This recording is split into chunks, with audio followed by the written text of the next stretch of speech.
the adult in the room is missing. And who's the adult who's in charge of NATO? His name is Donald Trump. And these people are making ridiculous statements that inevitably are his responsibility because he leads NATO. And if he really wants this nonsense to stop and he wants to put an end to the pointless slaughter of human life, he needs to step forth and stop it. The problem with threats is that, and Donald Trump confronts this, by the way, right now in Venezuela, is that if you make lots of threats, occasionally you are obliged to carry through on them. In other words, if you make threats long enough, in order to retain any measure of credibility, you have to do something. And something is a bad idea right now because Russia is armed to the teeth. It has the complete backing, the Russian state has the backing of its population. Its military power is at a peak. Why would you do something stupid like this at this point? Well, what else can you do but rant and rave and then hope that you can pull off a stunt like the drones that were used against the Russian bombers at an open airstrip that were left there because of the START treaty requirements. That's the sort of stupid thing that you can try. Can you try to go far forward into some areas still controlled by Ukraine east of the river and launch strike weapons like the Storm Shadow or other missiles? Yeah, I suppose you can. But it's a very dangerous proposition. It needs to stop. And this is where President Trump, who talks a great game and then ultimately does nothing, needs to step up and say, I'm in charge and I'm saying stop. Well, he certainly does, because if he doesn't, as you point out, then that puts NATO in a tough situation to where if they act on that, whether in defiance of Trump or even without his knowledge, who can say? But Vladimir Putin this morning said, hey, listen, you need to understand, if you start any action with us, we're going to finish it. Now, in this clip here, he says something that's really important. A couple of things. One, he directly addresses the possibility of conflict with NATO. But the second thing is he makes a very clear distinction between a special military operation and war. I've said that 100 times. We have no plans of fighting against Europe. But if Europe wants to fight and if they start this fight, then we are ready right now. There is no doubt about this. But the only question is, if Europe starts the war, unleashes this war, because that's not Ukraine. With Ukraine, we use some surgical means. We are trying to be really careful. Because you understand why. This is not a war in the direct sense of the word. And if Europe all of a sudden wants to start a war, and if it does start a war, then very rapidly there might be a situation where we have no one to negotiate with. So let me ask you your assessment, first of all, in this claim, and many in the West believe this, and I keep running into them a lot, in that Russia has, quote, only gotten about 1% of Ukraine territory over the last, whatever it is, 18, 24 months, because that's all they can do. And Putin is seeming to say here, that's not all we can do. We're taking this go slow approach, but we can bring in the big fist if we need to. Is he telling the truth? Well, of course he's telling the truth. The problem is that he is not engaging in the bombast that Americans in particular, and to a lesser extent Europeans, have become accustomed to. What do I mean by that? Donald Trump makes outrageous, outlandish statements that are completely unsupportable, and many of them are very threatening. And that's the sort of thing that people in the West are accustomed to. You're listening to the man who is the commander-in-chief of the Russian armed forces and leading the Russian state right now. He is not the Lone Ranger. He has an inner circle. He has a National Security Council. He has a parliament. Others are also engaged in this process. He does not make statements without consulting everyone else. That's an intelligent way to do business because it forces cohesion on the state, and that's what he's got right now. He's a very cohesive state and cohesive society. All he's saying in a very matter-of-fact way, which is probably a mistake because most people won't get it, he's simply saying that we're prepared to fight. And if you want to risk war with us, we will give it to you. Now, you and I, we served in the military. You listen to someone say that, and you look at the facts on the ground, the readiness of the armed forces, and you're taking it very seriously. But people in the West don't. Somebody said to me the other day, Doug, no one will take the Russians seriously until they're standing on the Russian border or on the Polish border. And I said, well, that's just insane. He said, because people are fed the lies day in and day out. Everyone fails to understand something which you and I, many, many times from the very beginning talked about. This war was never about exclusively territory, which is the way we think. We're an anachronistic military force when it comes to thinking. They thought in terms of what do we need to do to destroy the Ukrainian armed forces? We got to go back to 2022 and 2023, go back to the time when Surovikin takes over. He creates what we later referred to as the Surovikin line, which is this strategic defense structure in eastern Ukraine. He pulls out of Kherson.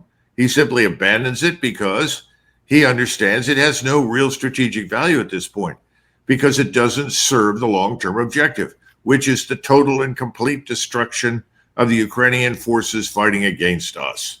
So moving further west is not the issue. They can do that, and I think you're going to witness some of that now.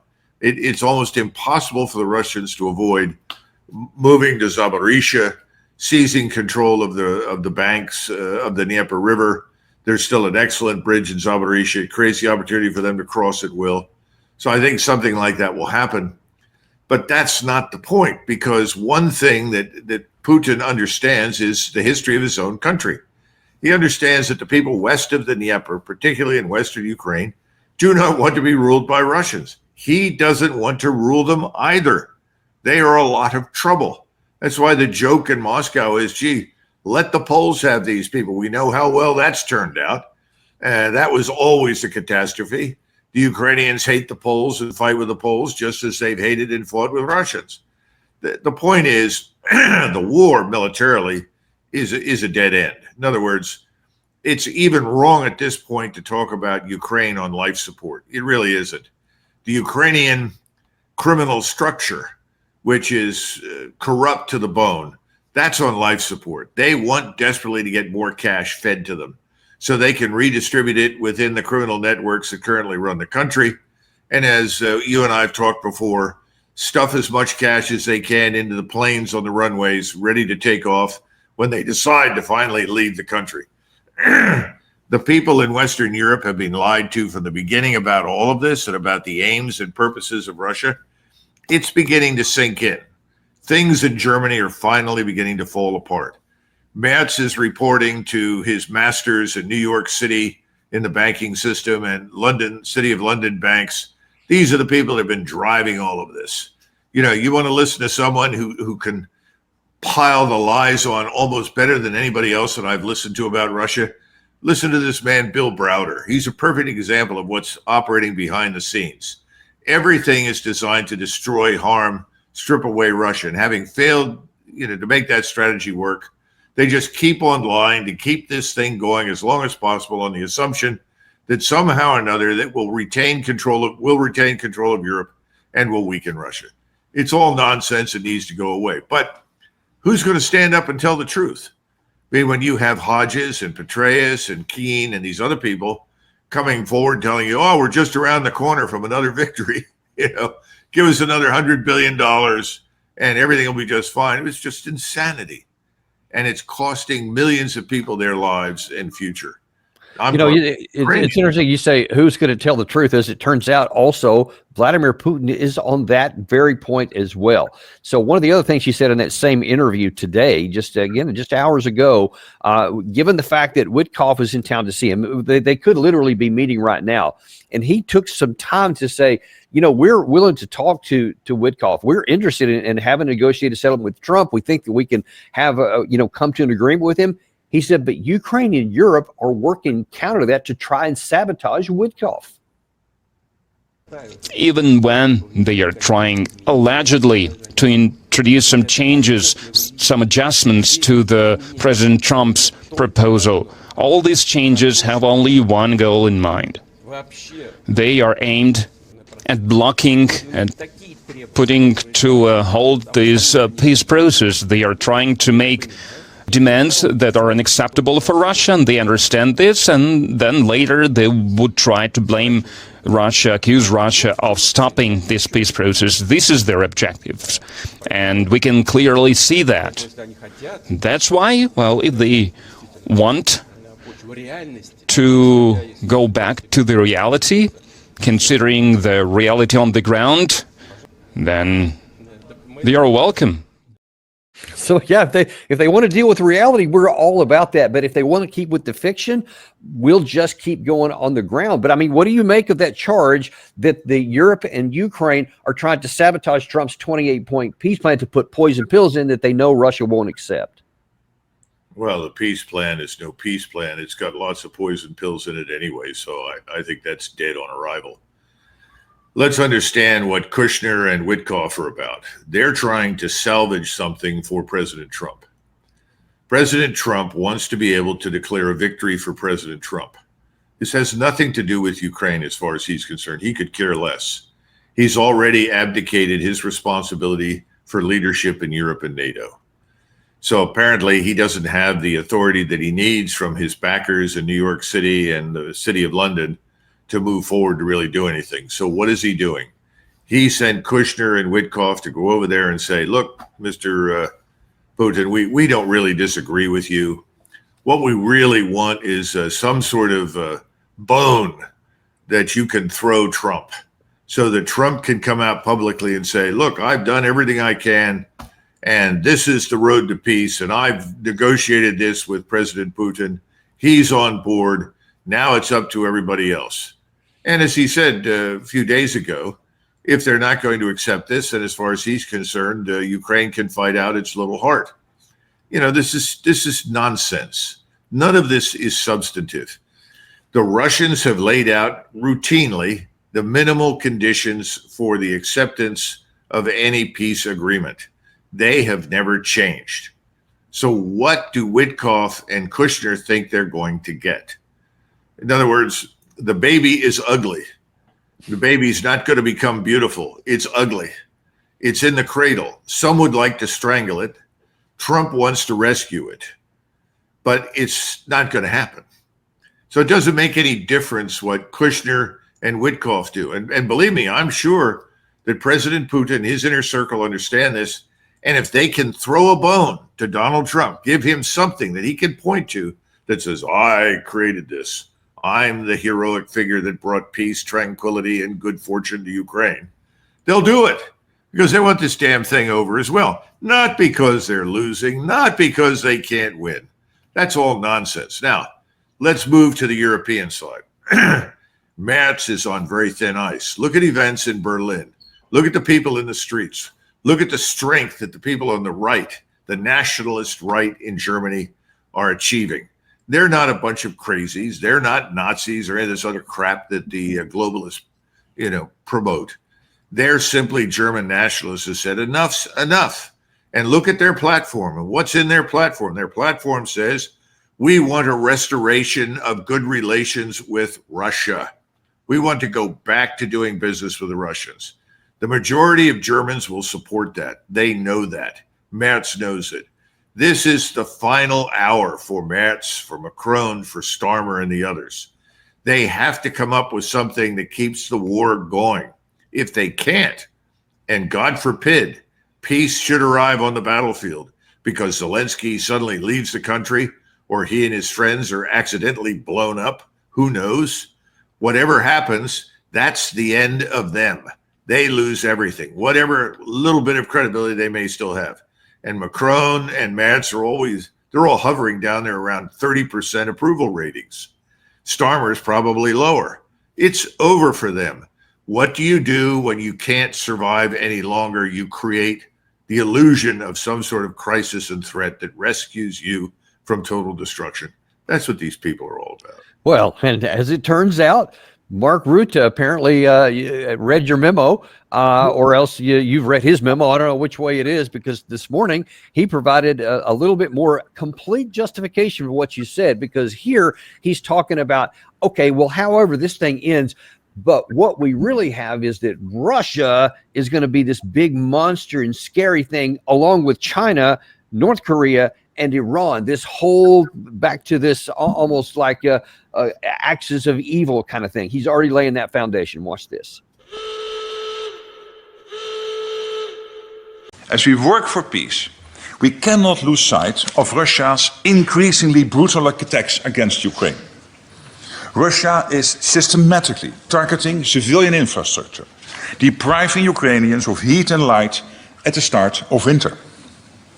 Russia is not alone in this war, as China continues to be its decisive enabler, and Iran and North Korea also provide support. Since the earliest days of Russia's full-scale invasion, allies have shown unwavering commitment to Ukraine. In recent months, European and Canadian allies have provided billions of dollars of essential US equipment to Ukraine through Pearl. This support is an important part of our ongoing efforts to ensure Ukraine has what it needs to defend today and deter future aggression.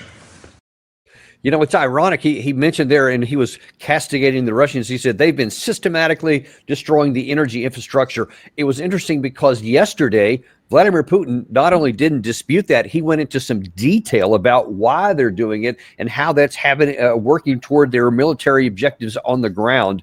So he's not saying anything's wrong with that. But then this other thing here that, like, okay, there's peace coming, but man, we got to be ready afterwards. What do you make of the reality behind that? Well, he said, he didn't say energy infrastructure, not in that clip that you and I listened to. He said civilian infrastructure, Look, the Russians have been very precise in their application of military power from the beginning of this operation. And I say that because it's very difficult. We talk all the time about precision strike and minimizing collateral damage. You're always going to have collateral damage no matter how precise you are. But the Russians have actually done an exceptionally good job of minimizing civilian losses. We keep talking about it in the hopes that that will further diminish Russia, harm Russia's reputation, and strike fear into the hearts of Europeans. It's nonsense. But what I want to stop and get people to think about is, who in the hell is Rutte? Where does he come from? I don't wish to be too delicate in this sense, but he's from the Netherlands. How many people live in the Netherlands? Well, if I were running the show, I would say, how many forces can the Dutch put into the field? How many forces can the Norwegians put in the field? Remember Stoltenberg from Norway, making all these utterly ridiculous and stupid remarks, 90% of which were lies. The same thing with Rutte. Anybody who is a real leader in the West would turn to these people and say, shut up and sit down. We, the United States, Washington, have no interest whatsoever in continuing this destructive and pointless war with Russia. So we're not interested in what you have to say any longer. The Germans understood this for years. The Russians have always understood it. At some point, you need to say, put up or shut up. During World War II, when we had 63 divisions in France, the British, including the Canadians, had 19. And the thing that no one on the Soviet side could never understand was why Eisenhower paid any attention whatsoever to what Montgomery and Churchill had to say. They had no skin in the game compared with us. 63 divisions versus 19. Well, you have a similar situation today in Europe. What is your military power? How many forces have you got? The answer to those things is not much, if anything, worthy of attention. So someone needs to tell these people, shut up, sit down, here's the answer. That is what President Trump should do, but he's not doing it. He's not doing it. Now, we can speculate on his donors, the people that really control him, and I think that Witkoff and Kushner are very representative of those donors and their desire to keep this war going with Russia. But they're not legitimately in charge. Hell, they don't even hold appointments in the administration. They're not part of the State Department. And if Trump and Rubio can't come to an agreement, then he should fire Rubio and put somebody else over there that understands what the hell's at stake. It is our relationship with Russia that counts. Our relationship. The Germans understand their relationship counts. Germany, as soon as this nonsense finally ends, and I don't think it's going to last too much longer, the Germans are going to move out of NATO. They're going to leave the EU. That's where we're headed. What happens when the Germans leave NATO and the EU? Quick guess, 2-second answer. Nothing. It's finished. It's over. It's irrelevant. Okay? That's where we're headed. Donald Trump can either help manage this and control it and drive it in a positive direction, or he can do what he's doing right now. Worry about the optical illusion that he wants to create. Send Witkoff and Kushner over there to help him create good optics for him. His optics don't matter. Here's a big secret that Donald Trump needs to figure out. No one in the United States gives a damn. We're not interested in what these people are doing. Most people on the streets of Kansas City or Seattle, Washington, don't even know this thing called NATO. If you tell them we've got troops over there, they'll say, really, where? Where's that? We haven't even talked about Ukraine. Ask people about Ukraine.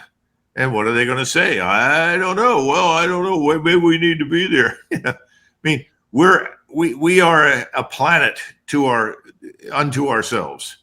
President Trump knows that.